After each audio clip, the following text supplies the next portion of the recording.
Bismillahirrahmanirrahim. Assalamualaikum warahmatullahi wabarakatuh. Perkenalkan, nama saya Indrawati Eskumai. Di sini saya akan menjelaskan materi ke-6, yaitu teori-teori kebenaran. Sebelum melangkah lebih jauh kita mengenal teori-teori kebenaran, kita cari tahu dulu latar belakang teori-teori kebenaran itu seperti apa. Nah, di sini saya akan menjelaskan latar belakang teori-teori kebenaran. Teori-teori kebenaran itu mempunyai latar belakang sebagaimana seperti yang akan saya bacakan ini. Satu, yaitu antara pengetahuan dan kebenaran memiliki ikatan yang kuat. Kedua, manusia berusaha untuk menemukan pengetahuan yang benar. Ketiga, pada hakikatnya kebenaran adalah tujuan dari aktivitas ilmu pengetahuan yang berkembang. Keempat, kebenaran yang dinyatakan dalam Al-Quran, dalam Quran surah Al-Imran ayat 60, yang artinya, apa yang telah kami ceritakan itulah yang benar, yang datang dari Tuhanmu. Karena itu, janganlah kamu termasuk orang-orang yang ragu. Yang kelima, dalam mengkaji suatu keilmuan perlu pencabaran bagaimana proses kebenaran. Nah, itulah latar belakang teori-teori kebenaran. Selanjutnya kita cari tahu dulu pengertian kebenaran itu seperti apa. Baik, saya akan menjelaskannya.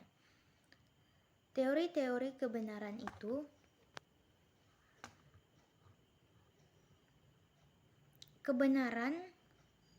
banyak para filsuf memiliki perbedaan dalam mendefinisikan kebenaran karena usaha untuk memberikan definisi kebenaran mengalami banyak kesulitan. Kebenaran adalah persesuaian antara pengetahuan dan objeknya. Aristoteles mengatakan bahwa kebenaran adalah soal kesesuaian antara apa yang diklaim sebagai diketahui dengan kenyataannya yang sebenarnya. Benar dan salah adalah soal sesuai apa tidaknya apa yang dikatakan dengan kenyataan sebagaimana adanya. Itulah pengertian kebenaran. Selanjutnya, sifat-sifat kebenaran. 1. Kebenaran berkaitan dengan kualitas pengetahuan. 2. Kebenaran dikaitkan dengan sifat atau karakteristik dari bagaimana cara atau dengan alat apakah seseorang membangun pengetahuannya. Yang ketiga, kebenaran dikaitkan atas ketergantungan terjadinya pengetahuan. Yang selanjutnya adalah jenis-jenis kebenaran. 1. Kebenaran ini berhubungan dengan pengetahuan manusia. 2. Adalah kebenaran sifat dasar yang melekat kepada segala sesuatu yang ada ataupun diadakan. 3. Kebenaran yang terdapat serta melekat di dalam tutur kata dan bahasa. Selanjutnya, jenis-jenis yang lain. 1. Kebenaran ilmiah. Kebenaran ini yang akan menjadi pokok perbincangan dalam membahas ilmu teori kebenaran. 2. Kebenaran non-ilmiah meliputi A. Pengetahuan biasa, keingintahuan manusia dalam kehidupan sehari-hari. 3. Mitos, tidak membuat objek yang faktual dan aktual. C. Dalam bahasa dengan kebijakan memasukkannya hal tersebut sebagai hal yang pertama-tama yang harus dinamis aja. Macam-macam teori kebenaran. Teori kebenaran saling bersesuaian. 2. Teori kebenaran saling berhubungan. 3. Teori kebenaran pragmatik. 3. Teori kebenaran struktur paradik. Seperti apakah teori kebenaran saling bersesuaian itu? Yaitu teori kebenaran yang paling awal dan tua, disebut juga teori tradisional. Kebenaran atau keadaan benar berupa kesesuaian antara makna yang dimaksudkan oleh suatu pernyataan dengan apa yang sungguh-sungguh merupakan halnya atau apa yang merupakan fakta-faktanya. Teori yang berangkat dari teori Aristoteles yang menyatakan segala sesuatu yang diketahui adalah suatu yang dapat dikembalikan pada kenyataan yang dikenal oleh objek.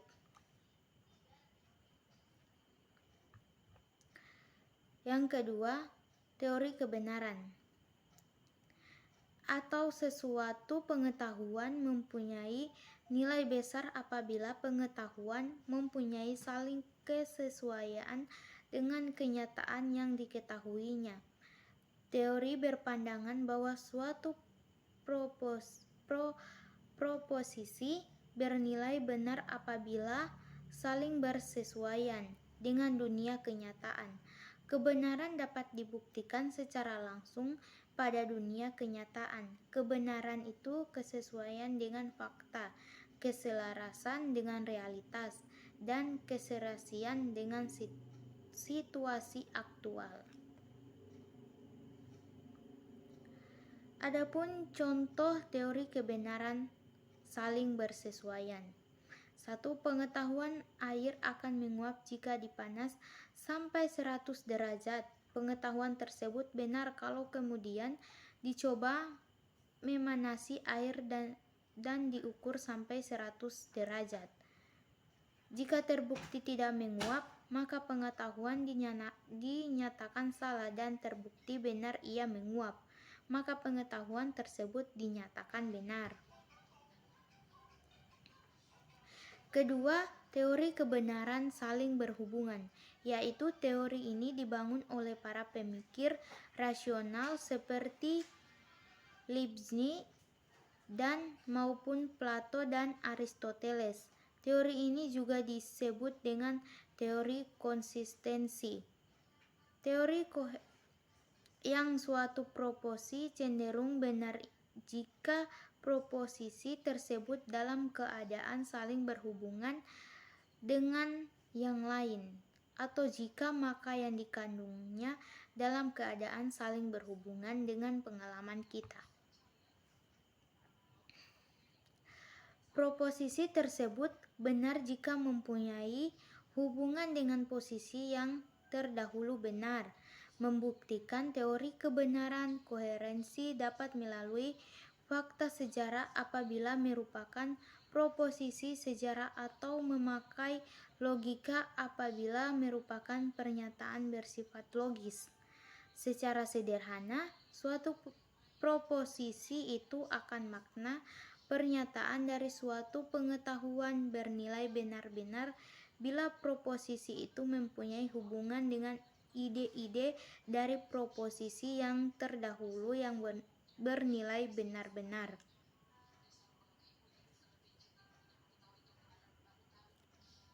Contohnya, kita mempunyai pengetahuan bahwa semua manusia pasti akan mati adalah pernyataan yang memang benar adanya. Jika Ahmad adalah manusia, maka pernyataannya bahwa Ahmad pasti akan mati merupakan pernyataan yang benar pula, sebab pernyataan kedua konsisten dengan pernyataan yang benar. Yang ketiga, teori kebenaran proposisi. Dalam logika Aristoteles, berposisi benar apabila sesuai dengan persyaratan formal suatu proposisi. Dalam logika proposisi yang lain, proposisi benar tidak dilihat pada benar. Cara menemukan kebenaran, yaitu penemuan secara kebetulan. 2. Penemuan coba dan ralat. 3. Penemuan melalui otoritas atau kewibawaan. 4. Penemuan secara spekulatif. 5. Penemuan kebenaran lewat cara berpikir kritis dan rasional. 6. Penemuan kebenaran melalui penelitian ilmiah. Analisis teori kebenaran menyatakan bahwa kebenaran selalu berkaitan dengan dimensi keilmuan.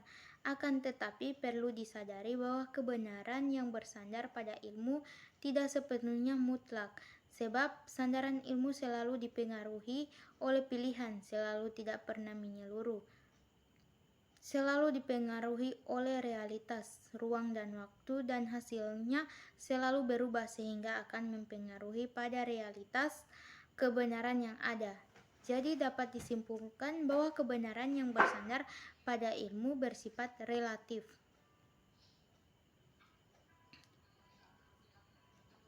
Kebenaran kita berkemungkinan salah, kesalahan orang lain berkemungkinan benar, hanya kebenaran Tuhan yang benar-benar. Analisis penulis sendiri tentang kebenaran dengan menunjukkan kepada pendapat-pendapat sebelumnya bahwa kebenaran yang diperoleh dengan berbagai tahap-tahap ilmiah perlu juga harus disikapi dengan pengembangan sikap dan kepribadian.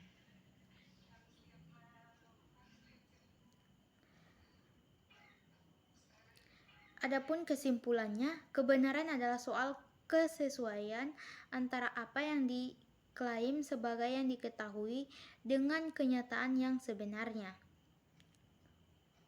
Benar dan salah adalah soal sesuai tindakan apa yang dikatakan dengan kenyataan sebagaimana adanya. Sifat dari kebenaran tersebut berkaitan dengan kualitas pengetahuan, dikaitkan dengan sifat atau karakteristik dari bagaimana cara atau dengan alat apakah seseorang membangun pengetahuannya, dan kebenaran yang dikaitkan atas ketergantungan terjadinya pengetahuan. Teori kebenaran secara ilmiah terbagi menjadi 5, yaitu teori kebenaran saling bersesuaian, teori kebenaran saling berhubungan, teori kebenaran proposisi, teori kebenaran pragmatik, dan teori kebenaran struktural. Cara yang digunakan untuk menemukan kebenaran adalah dengan cara ilmiah dan non-ilmiah. Baiklah, itulah materi tentang teori-teori kebenaran. Assalamualaikum warahmatullahi wabarakatuh.